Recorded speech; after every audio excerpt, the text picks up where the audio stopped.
ओम शांती. मी आत्मा भ्रुकुटी मध्यमध्ये चैतन्य मूर्ती आहे.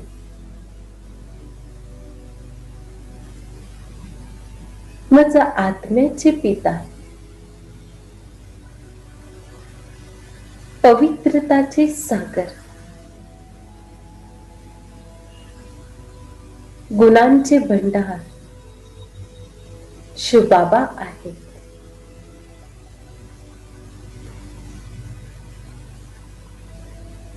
मी ईश्वराची प्रथम रचना, सर्वश्रेष्ठ ब्राह्मण कुलभूषण, स्वदर्शन चक्रधारी आत्मा आहे.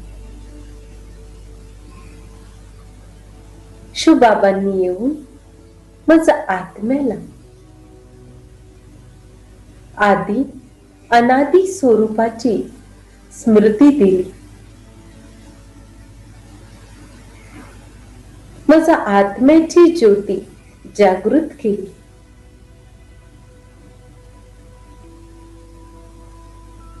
मी आत्मा अनादी स्वरूपामध्ये गुणसंपन्न, शक्ती संपन्न होते. या सृष्टीवर आदी स्वरूप, आदी सनातन देवी देवता धर्मामध्ये मी माझा पार्ट वाजविला.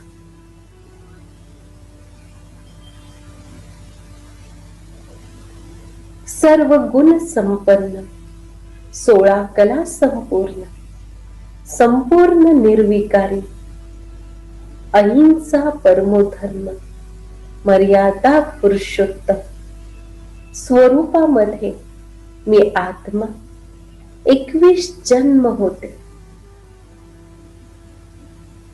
हळूहळू माझ्या आत्म्याचे गुण आणि शक्ती कमी होत गेले.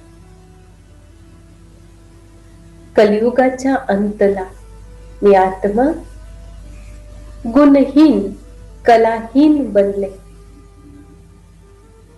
अशा वेळेत शिवबाबा गुणांचे भंडार, सर्व शक्तिवान या सृष्टीवर नवीन दुनियेची स्थापना करण्यासाठी आले आणि माझ्या आत्म्याला पुन्हा गुणसंपन्न, शक्ती संपन्न बनवीत आहे. मी आत्मा शिवबाबांशी प्रत्येक संबंधाचा अनुभव करून स्वतःला सर्व गुण संपन्न बनवीत आहे. जे माझे मूळ स्वरूप होते ते पुन्हा हळूहळू इमर्ज होत आहे. मी आत्मा पुन्हा आपल्या मूळ रूपामध्ये स्वतःला अनुभव करत आहे. या सृष्टीचे सर्वोच्च रचताकार शिवबाबा माझे पिता आहेत. तेच माझे परम शिक्षक, परम सद्गुरु आहेत. शिवबाबांशी माझे अनादी संबंध आहेत. अनादी पिता, अनादी शिक्षक, अनादी सद्गुरु.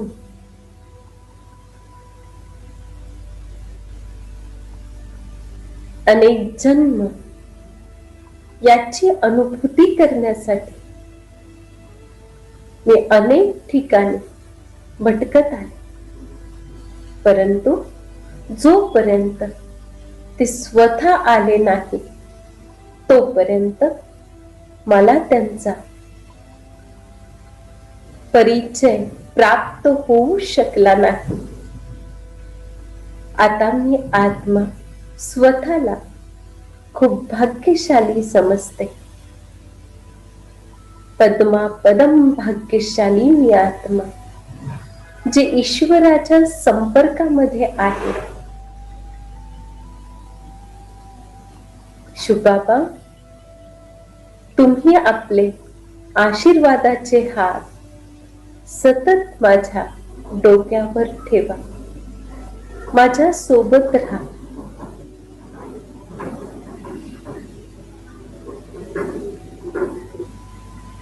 मला सुद्धा तुमच्या सारखे बनायचे आहे.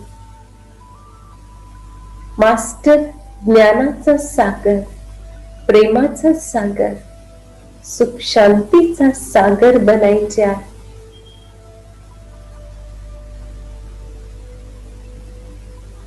मी आत्मा शुबाबांच्या दिव्य आणि भव्य ज्योतीवर आपली मन आणि बुद्धी एकाग्र करत आहे.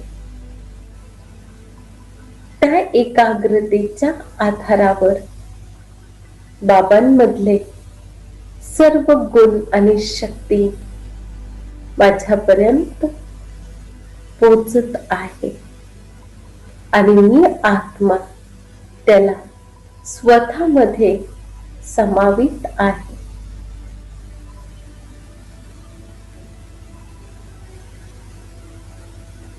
शुबाबा, तुमचे खूप खूप धन्यवाद. आभार.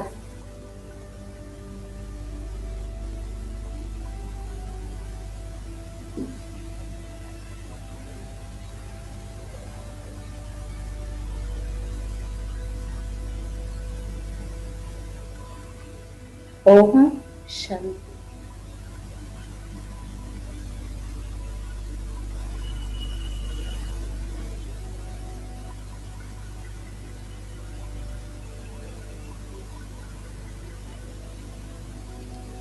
ओम शांती. आज सद्गुरुवार आहे, तर सद्गुरु बाबांचे महावाक्य आपण ऐकणार आहोत. मुरलीचे सार आहे, गोड मुलांनो, बाबा आले आहेत तुम्हाला खूप आवडीने शिकविण्यासाठी. तुम्ही पण आवडीने शिका. हा नशा राहावा की आम्हाला शिकविणारे स्वतः भगवान आहेत. प्रश्न आहे, तुम्हा ब्रह्मा कुमार कुमारींचे उद्देश किंवा शुद्ध भावना कोणती आहे? तर बाबा म्हणतात, तुमचा उद्देश आहे कल्प 5000 वर्षाप्रमाणे परत श्रीमतानुसार विश्वामध्ये सुख आणि शांतीचे राज्य स्थापन करणे. तुमची शुद्ध भावना आहे की श्रीमतानुसार आम्ही साऱ्या विश्वाची सद्गती करू. तुम्ही नशेद्वारे म्हणता की आम्ही सर्वांना सद्गती देणारे आहोत. तुम्हाला बाबांकडून शांतीचे बक्षीस मिळते. नरकवासींपासून स्वर्गवासी बनणे हेच बक्षीस घेणे आहे. ओम शांती. विद्यार्थी जेव्हा शिक्षण घेतात तर खूप आवडीने शिकत राहतात. शिक्षक पण खूप आनंदाने आवडीने शिकवितात.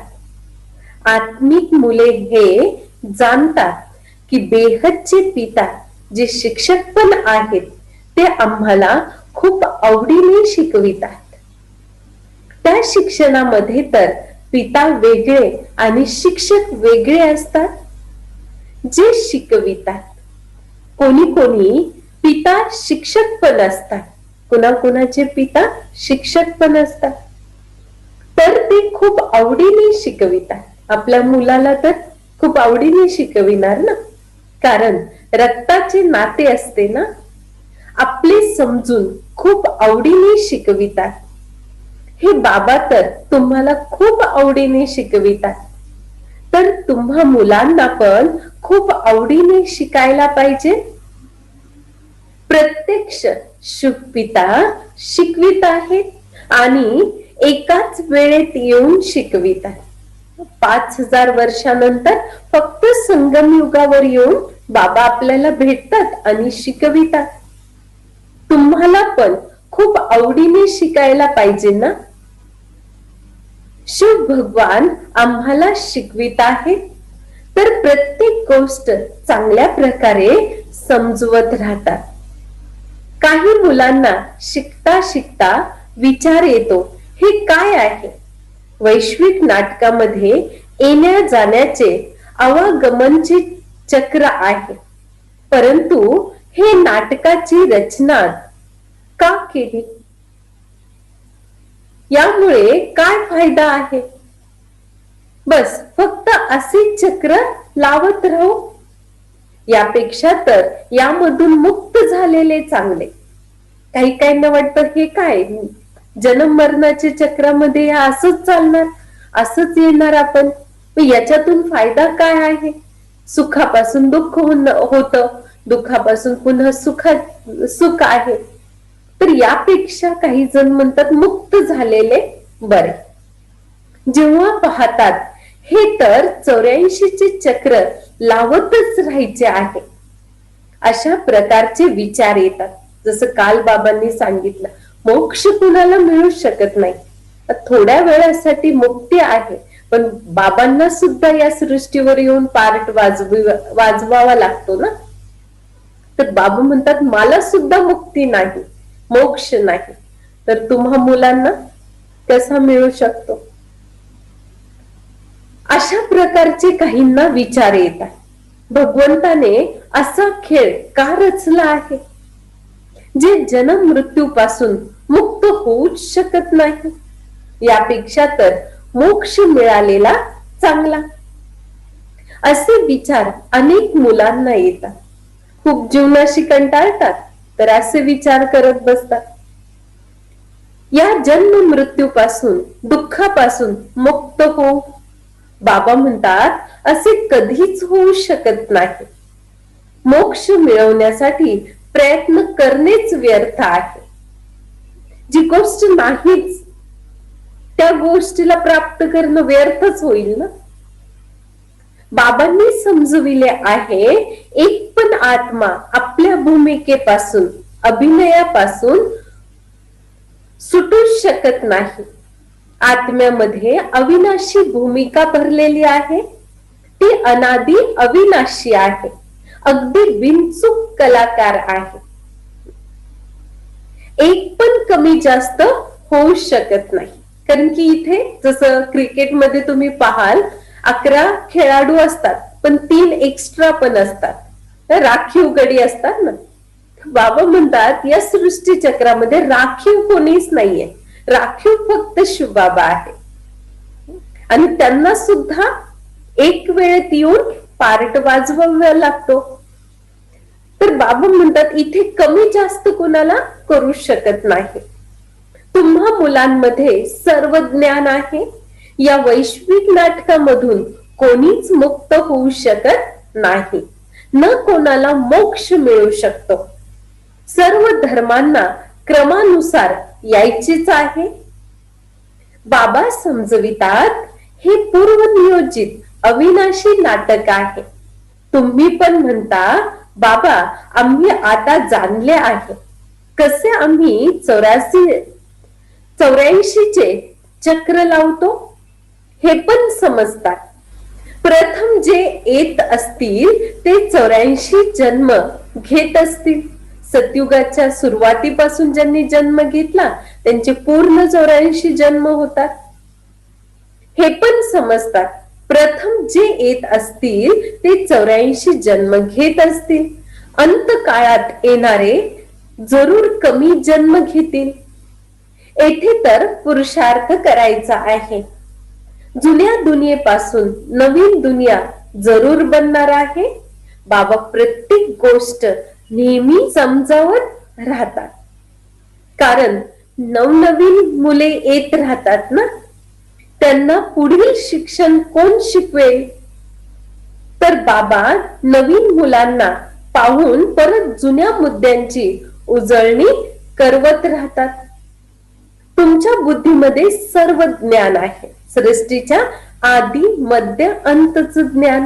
प्रत्येक जण आपापला पार्ट म्हणा किंवा भूमिका कसा वटवितो हे सुद्धा माहित आहे. कर्म अकर्म विकर्माची गती सुद्धा आपल्याला समजलेली आहे. तर सर्व ज्ञान आहे. तुम्ही जाणता सुरुवातीपासून आम्ही कशी भूमिका करत आलो. तुम्ही अर्थसहित जाणता कसे क्रमानुसार येतात. कमी जन्म घेतो. या वेळेतच बाबा येऊन ज्ञानाच्या गोष्टी ऐकवितात. सतयुगामध्ये तर प्रारब्धच आहे. हे या वेळेतच तुम्हाला समजविले जाते. गीतेमध्ये पण सुरुवातीला आणि अंतकाळात पण या गोष्टी येतात. मन मना भव. शिक्षण पद मिळवण्यासाठी दिले जाते. तुम्ही राजा बनण्यासाठी आता पुरुषार्थ करत आहात. दुसऱ्या धर्मासाठी तर समजवले आहे की ते क्रमानुसार येतात. धर्मस्थापकाच्या नंतर सर्वांना यायचेच आहे. त्या धर्माच्या आत्म्यांना या सृष्टीवर यायचेच आहे. राजाची गोष्ट नाही. एकच गीता ग्रंथ आहे ज्याची खूप महिमा आहे. भारतामध्येच बाबा येऊन ऐकवितात आणि सर्वांची सद्गती करतात. ते जे धर्मस्थापक येतात त्यांचा मृत्यू होतो तर मोठे मोठे तीर्थ बनवितात. वास्तवामध्ये सर्वांचे तीर्थ हा भारतच आहे, जेथे बेहदचे बाबा येतात. सर्व धर्म पितांचे पिता या सृष्टीवर येतात. बाबांनी भारतामध्येच येऊन सर्वांची सद्गती केली आहे. बाबा म्हणतात मलाच मुक्तीदाता मार्गदर्शक म्हणतात. मी तुम्हाला जुनी दुनिया दुःखाच्या दुनियेपासून मुक्त करून शांतीधाम सुखधामामध्ये घेऊन जातो. मुले जाणतात बाबा आम्हाला शांतीधाम सुखधाम मध्ये घेऊन जातात. बाकी सर्व शांतीधाम मध्ये जाते. बाबा येऊन दुःखापासून मुक्त करतात. त्यांचा जन्म मृत्यू तर नाही. अजन्मा अकर्ता अभोक्ता. शिवला अजन्मा म्हणलं जातं ना, म्हणून तर त्यांची जी पिंड आहे शिवलिंग जे आहे तर त्याला मनुष्य आकार नाहीये. शिवबाबा आपण आतापर्यंत द्वापार युगापासून शिवलिंगाची जी पूजा करत होतो तो शिव निराकार आहेत, अजन्मा आहेत, अभोक्ता आहेत. तर शिवलिंगाची पूजा करत होतो. त्यांना कोणतंही दैहिक रूप नाही. शंकर वेगळे आहेत, शिव वेगळे आहे. पण भक्ती मार्गामध्ये आपल्याला सांगितलं गेलं शिव आणि शंकर एकच आहे. म्हणून आपल्याला सर्वांना देहरूपामध्येच पाहण्याची सवय लागली आणि असे समजले गेले की सगळेच मग देह आहे म्हणजे मृत्यू आहे. तर सर्व जन्म मरणाच्या चक्रामध्ये येतात. परंतु शिवला नेहमी अजन्मा अकर्ता अभोक्ता अकाया म्हणलं जातं. अकायाचा अर्थ आहे काया नाही, देह नाही. तर शिव जे आहेत ते जन्म मरणापासून वेगळे आहेत. बाबा येऊन परत चालले जातात, ज्ञान देतात आणि पुन्हा निघून जातात. त्यांच्यासाठी असे थोडेच म्हणतील की मृत्यू झाला, जसे शिवानंद साठी म्हणतात शरीर सोडून दिले परत क्रिया कर्म करत राहतात. हे शिव पिता चालले जातील परत यांचे क्रियाकर्म उत्सव इत्यादी काहीच करायचे नसते. त्यांची तर येण्याची पण माहिती होत नाही, तर क्रियाकर्म इत्यादींची तर गोष्टच नाही. न जयंती न पुण्यतिथी आहे, कारण की जन्म आणि मृत्यूपासून मुक्त आहेत. बाकी सर्व मनुष्यांची क्रियाकर्म करतात. बाबांची क्रियाकर्म होत नाही, त्यांना शरीरच नाही. शिवबाबा अजन्म आहे, शरीर नाही, अकाय आहे. सतयुगामध्ये या ज्ञान भक्तीच्या गोष्टी असत नाही. न तिथे ज्ञान आहे न भक्ती आहे. या आत्ताच चालतात आणि सर्व भक्तीच शिकवितात. द्वापर युगापासून सर्वांनी भक्ती शिकवली, भक्तीचे ज्ञान दिले, सत्य ज्ञान दिले नाही. भक्ती कशी करायची, कुणाची पूजा कोणत्या वारी कोणत्या पद्धतीने करायची आणि कुठे करायची हे शिकवित आहे. अर्ध्या कल्पासाठी भक्ती, परत अर्ध्या कल्पानंतर बाबा येऊन ज्ञानाचा वरसा देतात. ज्ञान काही तेथे चालत येत नाही. जसं म्हणतात ना, परंपरेपासून ज्ञान आहे, आम्ही परंपरेपासून ग्रंथ वाचत आलो. तर सतयुगामध्ये हे ज्ञान नाही जे परंपरा चालत येईल. तेथे बाबांची आठवण करण्याची आवश्यकता राहत नाही. मुक्तीमध्ये आहेत ना, तेथे आठवण करत नाही. दुःखाची तक्रार पण नसते.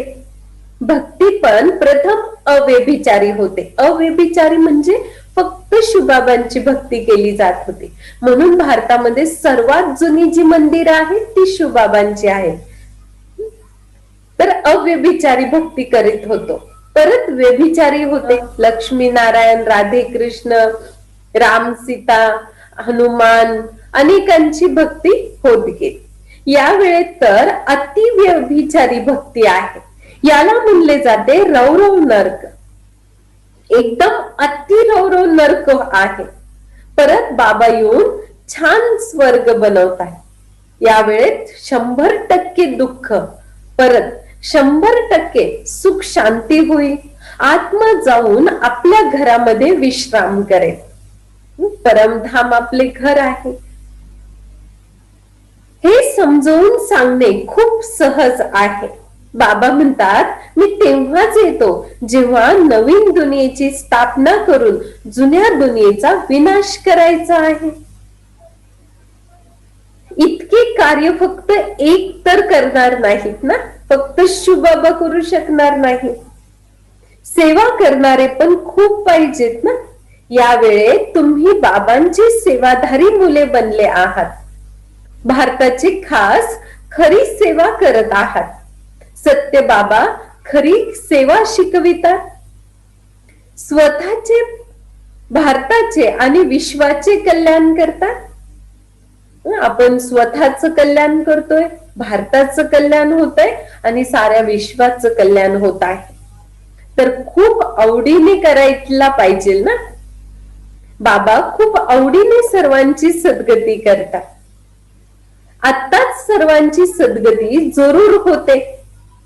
हा शुद्ध अहंकार शुद्ध भावना आहे. अशुद्धाने नुकसान होते, पण शुद्ध अहंकार शुद्ध भावनेने सर्वांचे कल्याण होते.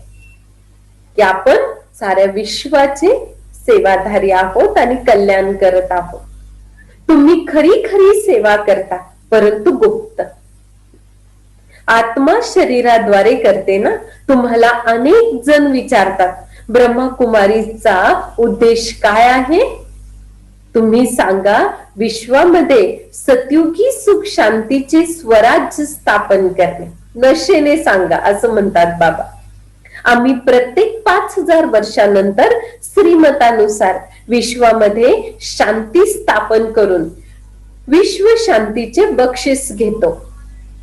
यथा राजा राणी तथा प्रजा बक्षीस घेतात. कारण की सर्वच जण जे जे या कार्याला मदत करतात ते सर्वच जण सतयुगामध्ये येतात. नरकवासी पासून स्वर्गवासी बनणे कमी बक्षीस आहे का? ते शांतीचे बक्षीस घेऊन खुश होत राहतात. मिळत काहीच नाही. एखादं मेडल मिळालं, एखादा कप मिळाला तर बाबा म्हणतात त्याच्याने थोडी सुख शांती येईल. खरे बक्षीस तर आत्ताच आम्ही बाबांपासून घेत आहोत, तेही विश्वाच्या बादशाहीचे. असे म्हणतात, भारत आमचा देश आहे. सर्वच जण म्हणतात ना, भारत माझा देश आहे. सारे भारतीय माझे बांधव आहे, खूप महिमा करतात. सर्वच जण समजतात आम्ही भारताचे मालक आहोत. भारत माझा देश, माझं त्याला म्हणलं जातं जी आपली वस्तू आहे. परंतु मालक कुठे आहे? आता तुम्ही मुले बाबांच्या श्रीमताद्वारे राज्य स्थापन करत आहात. हत्यार, पावर इत्यादी काहीच नाही. बाहुबळाने आपण राज्य घेत नाही. योग बळाच्या द्वारे विश्वावर राज्य करत आहोत. दैविक गुण धारण करतात म्हणून तुमची पूजा होते. अंबाची खूप पूजा होते ना, जगदंबाची खूप पूजा आहे. परंतु असे अंबा कोण आहे? ब्राह्मण आहे की देवता? हे पण माहित नाही ना. आता दसरा येत आहे, नवरात्रीमध्ये 9 देवींची पूजा होते. पण ह्या देवी कोण आहेत? त्यांनी काय केलं? केव्हा आल्या? हे बाबा येऊन समजवित आहे. हे पण माहित नाही. अंबा, काली, दुर्गा, सरस्वती इत्यादी असे अनेक नावे आहेत. येथे पण अंबाचे छोटे मंदिर आहे. माउंट आबू मध्ये अंबाजी म्हणून मंदिर आहे, पहाडीवर आहे. अंबाला खूप पूजा देतात असे तर नाही, याला अंधश्रद्धा म्हणले जाते. खूप पूजा असणारी कोणी व्यक्ती नाही किंवा देवी नसतात, याला अंधश्रद्धा म्हणली जाते. अर्थरहित पूजा करणे म्हणजे अंधश्रद्धा. ख्रिस्त, बुद्ध इत्यादी आले, त्यांनी आपापले धर्म स्थापन केले. तिथी तारीख सर्व सांगतात. ते केव्हा जन्म घेतला, कोणत्या तारखेला, कोणती तिथी होती, हे सर्व त्यांची माहिती आहे. तेथे अंधश्रद्धाची गोष्ट नाही. येथे भारतवासींना तर काहीच माहित नाही. आमचा धर्म कोणी आणि कधी स्थापन केला? कारण की शिवबाबांनी येऊन धर्म स्थापन केला आणि निघून गेले, आणि आपण गेलो सतयुगामध्ये. आणि सतयुगामध्ये 2500 वर्ष आपण भूमिका वटवली. त्याच्यानंतर आपल्याला हे विसरून गेलो की आपण कुणाचे होतो, देहभानामध्ये आलो. म्हणून संगमयुगाची निशाणी राहत नाही, विनाश होतो. म्हणून आपण भटकत आलो. मग हे आपल्याला माहितच नाही की आधी सनातन देवी देवता धर्माची स्थापना कोणी केली, कधी केली. म्हणून याला अंधश्रद्धा म्हणले जाते. आता तुम्ही पुजारी आहात, परत पूज्य बनत आहात. तुमची आत्मा पण पूज्य, तर शरीर पण पूज्य बनते. तुमच्या आत्म्याची पूजा होते, परत देवता बनतात, तरीही पूजा होते. बाबा तर निराकार आहेत, ते नेहमीच पूज्य आहेत. ते पाप पुण्याच्या चक्रामध्ये येतच नाही, ते संपूर्ण पूज्य आहेत. खंडित कधी होत नाही, म्हणून शिवच्या मंदिरामध्ये कधी नारळ फोडला जात नाही, पूर्ण प्रदक्षिणा घालत नाही, कारण की कधी खंडित होत नाही. कधीच पुजारी बनत नाही. मुलांसाठी म्हणले जाते स्वतःच पूज्य आणि स्वतःच पुजारी आहेत. आपीही पूज्य, आपीही पुजारी, असे गायन आहे. बाबा तर नेहमी पूज्यच आहेत. येथे येऊन बाबा खरी सेवा करतात, सर्वांना सद्गती देतात. बाबा म्हणतात दुसऱ्या कोणत्या देहधारीची आठवण करू नका. येथे तर मोठे लखपती, करोडपती जाऊन अल्ला अल्ला म्हणत राहतात. खूप अंधश्रद्धा आहे. बाबांनी तुम्हाला हमसोचा अर्थ पण समजविला आहे. ते तर स्वतःला शिव म्हणतात, आत्मा सो परमात्मा म्हणतात. आता बाबांनी त्याच्यामध्ये सुधारणा केली आहे. आता निर्णय करा, भक्ती मार्गामध्ये सत्य गोष्टी ऐकल्या की बाबा सत्य गोष्टी सांगतात. हमसोचा अर्थ तर खूप लांब लचक आहे असे म्हणतात. आम्ही ब्राह्मण, देवता, क्षत्रिय बनतो. आता हमसोचा अर्थ कोणता बरोबर? भक्ती मार्गामध्ये खूप लांब लचक सांगितलेलं आहे, मोठी मोठी पुस्तकं बनलेली आहेत, ते खरे का बाबा जे सांगतात हमसो ब्राह्मण, हमसो देवता, क्षत्रिय, वैश्य, शूद्र बनतो, मग हे खरे? बाबा सांगतात हे खरे की ते खरे? बाबा म्हणतात तुम्हीच जज करा, तुम्हीच पहा. आम्ही आत्मा चक्रामध्ये अशा प्रकारे येतो.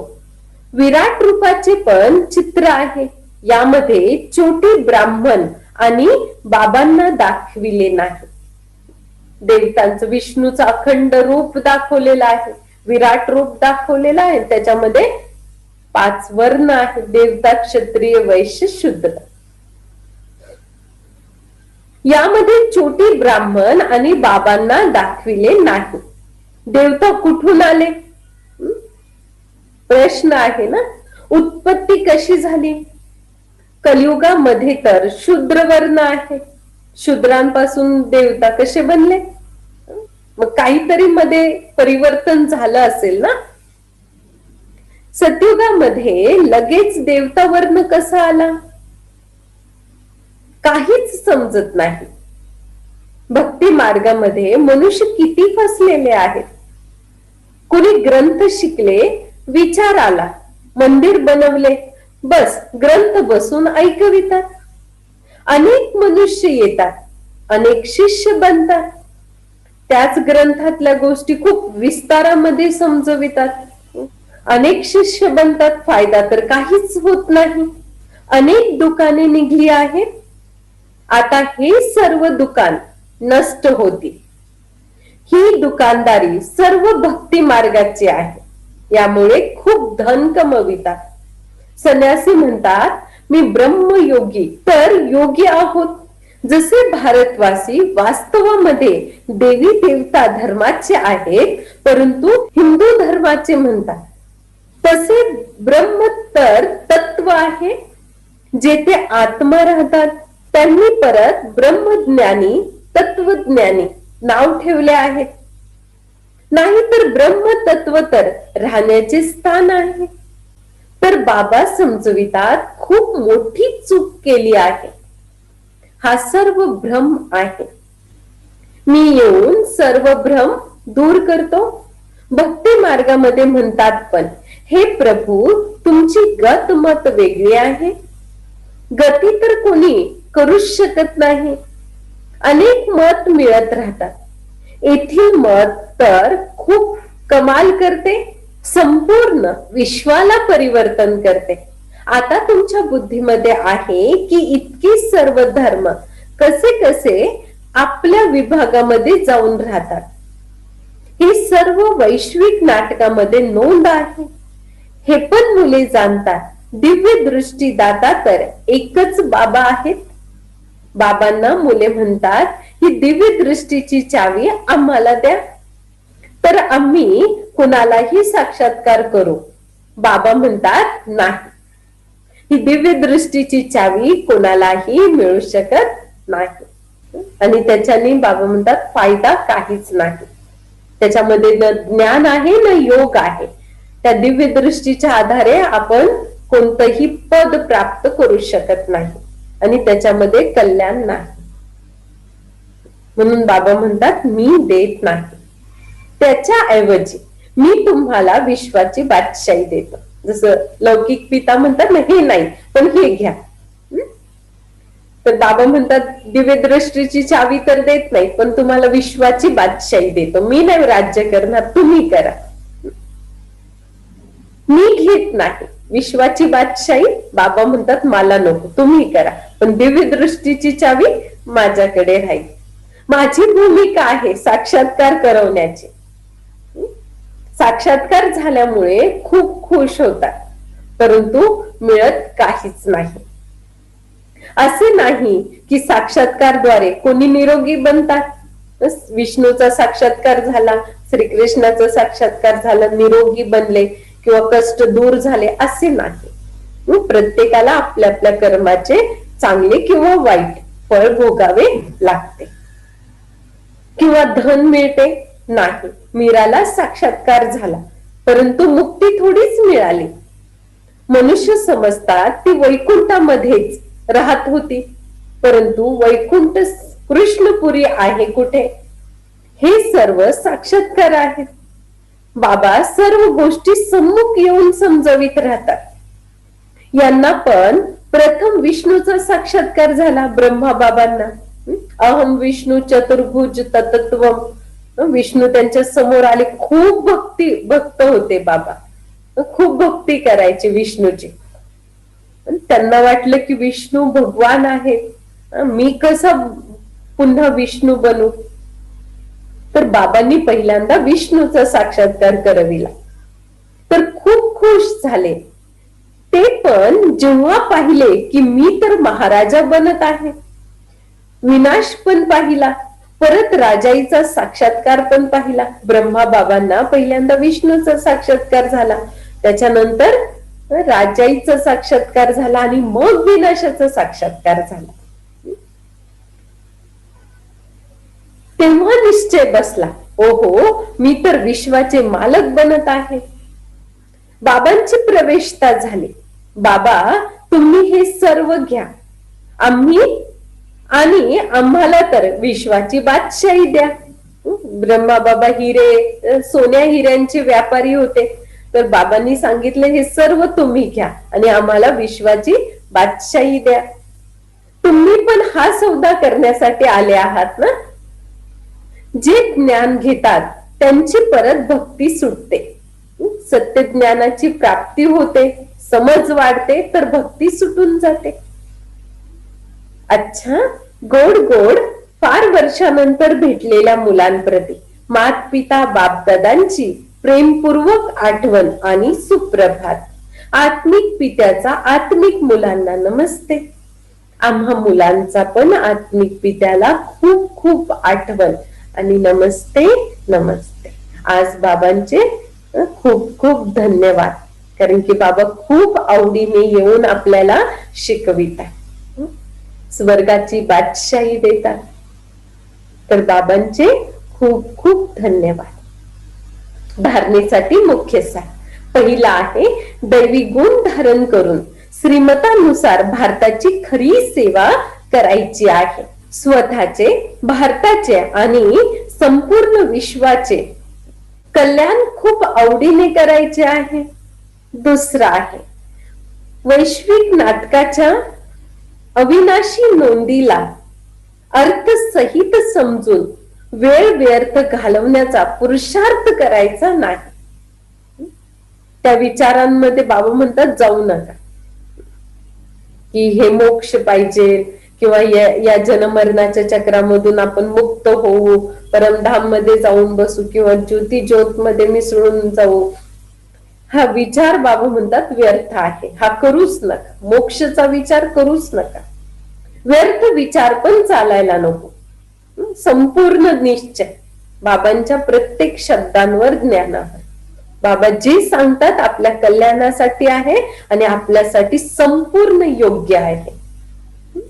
एवढा निश्चय करून आपल्याला चालत राहायचं आहे.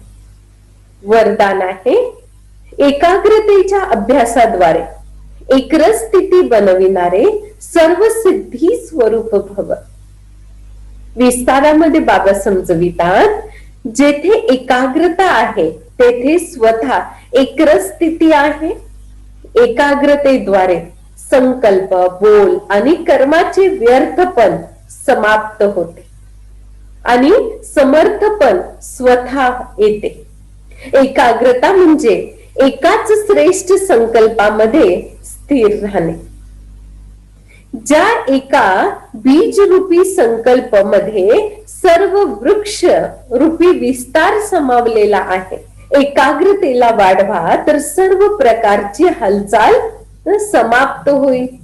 सर्व संकल्प आणि कर्म सहज सिद्ध होतील. यासाठी एकांतवासी बना. आवाजामध्ये एकाग्रता होणे हे थोडे अवघड आहे. याचा अभ्यास असेल तर होऊ शकत, पण सुरुवातीला बाबा म्हणतात एकांतवासी. आता तर सर्वांना एकांत मिळालेला आहे, तर बाबा म्हणतात जेवढे शक्य होईल तेवढे एकांतामध्ये बसून मन आणि बुद्धीला एकाग्र करायचे आहे.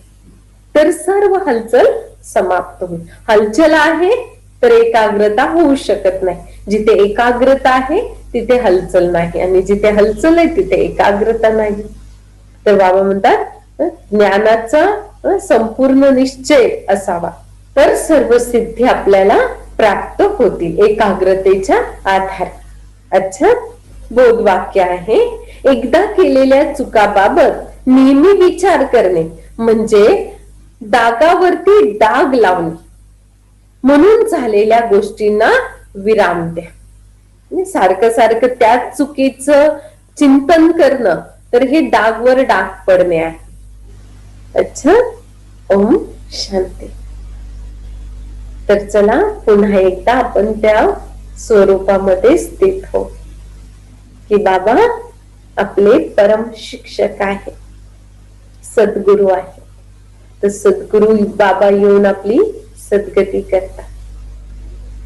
तर पुन्हा एकदा सद्गुरु पित्याची आठवण करून बाबांकडून सर्व सिद्धींचा अनुभव करा.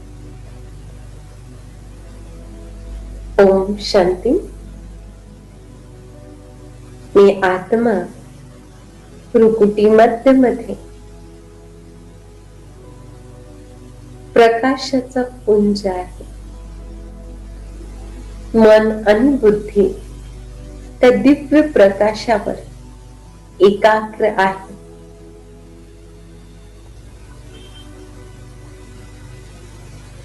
आता परमधाम मध्ये शुभा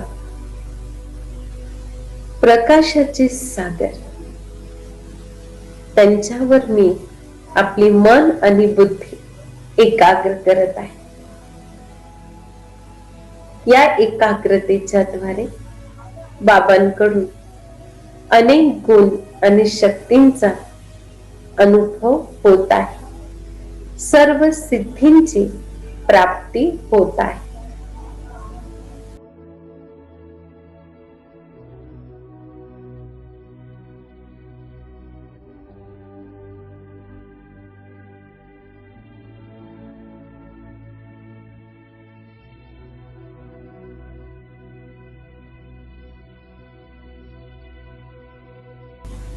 ओम शांती.